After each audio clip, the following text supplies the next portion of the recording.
Good morning दोस्तों, कैसे हैं आप लोग? उम्मीद है बेहतर होंगे। बिहार नियोजित शिक्षकों को लेकर जैसे कि आपको पता है कि निर्देशिका जारी कर दिया गया था। उस निर्देशिका के बाद लगातार लेटर जारी हो रहा है। तो आज का इस लेटर में क्या कहा गया है, आज के इस लेटर को देखने की कोशिश करेंगे और समझने की कोशिश करेंगे कि क्या-क्या कहा गया है इसमें लेटर में। तो देख लेते हैं। आज जो है पत्रांक संख्या 9 है जी, और शिक्षा विभाग बिहार पटना। कन्हैया प्रसाद श्रीवास्तव, निदेशक माध्यमिक शिक्षा। जी, अब देख लेते हैं से क्या है जी। कल के डेट में ये लेटर जारी किया गया है जी। आज 24 है, हम जब वीडियो बना रहे हैं 24 है। इससे पहले 23 तारीख को ये लेटर जारी किया गया था रात में जी।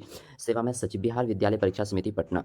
विषय: बिहार विद्यालय विशिष्ट शिक्षक नियमावली 2023 के नियम 4 के आलोक में स्थानीय निकाय शिक्षकों हेतु सक्षमता परीक्षा आयोजित करने के लिए मार्गदर्शिका उपलब्ध कराने के संबंध में जी। देख लेते हैं। महाशय, निर्देशानुसार उपर्युक्त विषयक विभागीय अधिसूचना संख्या 11 नियमावली 1-2-2023 अंश 2 135 दिनांक 15/1/2024 के आलोक में बिहार विद्यालय विशिष्ट शिक्षक नियमावली 2023 के नियम 4 के आलोक में स्थानीय निकाय शिक्षकों हेतु सक्षमता परीक्षण संचालन हेतु मार्गदर्शिका जो है संलग्न है।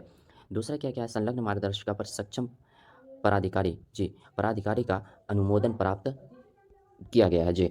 तो ये देखें, ये लेटर जारी किया गया है कल के डेट में। ये बिल्कुल जो मार्गदर्शिका है उसको लेकर जारी किया गया है। तो ये कल के डेट में देख लेते हैं। इनका कन्हैया श्रीवास्तव का जो माध्यमिक शिक्षा के निदेशक हैं जी, वो उनकी तरफ से लेटर जारी किया गया है। तो हर एक पल को, हर एक लेटर, हर एक पल की अपडेट को पाने के लिए एमए हैक चैनल को सब्सक्राइब करें और अपने दोस्तों में ज़रूर शेयर करें। तो मिलते हैं हर एक पल के साथ नेक्स्ट वीडियो में। तब तक के लिए थैंक यू।